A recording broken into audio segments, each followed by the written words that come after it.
अस्सलामुअलैकुम दोस्तों, मैं हूं आपका होस्ट अब्दुल रहमान और आप देख रहे हैं न्यूज़ टीवी। दोस्तों, आज मैं न्यूज़ टीवी की एक और नई वीडियो के साथ हाजिर हूं।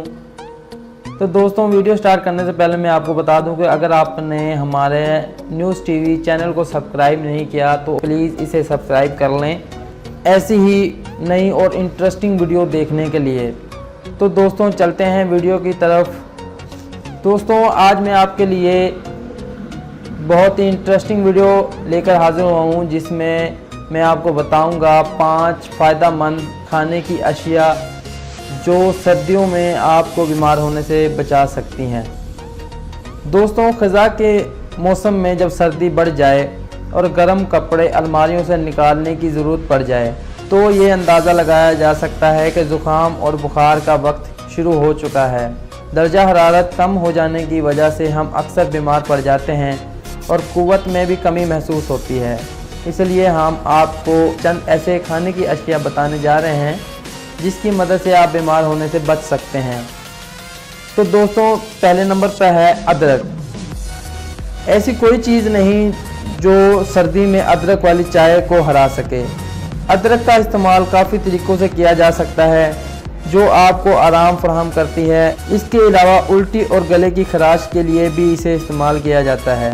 दोस्तों, दूसरे नंबर पर है खुश्क मेवाजात। खुश्क मेवाजात जैसे काजू, बादाम और पिस्तों को नाश्ते में अपनी खुराक का हिस्सा बनाएं, जिसकी मदद से आप पूरा दिन चाको चौबंद रहेंगे। फाइबर से भरपूर ये ग़िज़ा आपको ताकत फराहम करती है। खुश्क मेवे आपके जिस्म को गर्म और दिन भर की थकावट से लड़ने के लिए क़ुव्वत फराहम करते हैं।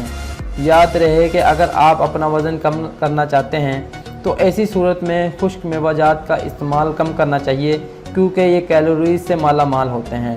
दोस्तों, तीसरे नंबर पर है तुलसी। सस्ती और ज़्यादा उगने वाली ये जड़ी बूटी सेहत के लिए काफ़ी फ़ायदेमंद है। बैक्टीरिया और वायरल इन्फेक्शन से लड़ने के अलावा तुलसी आपकी क़ुव्वत मुदाफ़त को मजबूत करती है, इसलिए इस जड़ी बूटी का इस्तेमाल सर्दी में ज़रूर करना चाहिए। तो दोस्तों, चौथे नंबर पर है तिल के लड्डू। तिल के लड्डू खाने में जायकादार, सेहतमंद और गर्म होते हैं, जो आपको सर्दी के मौसम में काफ़ी फ़ायदा पहुंचाते हैं। मज़े की बात यह है कि आप इस गोल सेहतमंद लड्डू को किसी भी वक्त खा सकते हैं। तो दोस्तों, पाँचवें नंबर पर है घी। गुज़श्ता 10 सालों के दौरान न्यूट्रिशन और ग़िज़ा माहिरीन कोलेस्ट्रॉल बढ़ जाने की वजह से हमें घी या घी से बनी किसी भी अशिया को इस्तेमाल करने से मना करते आए हैं।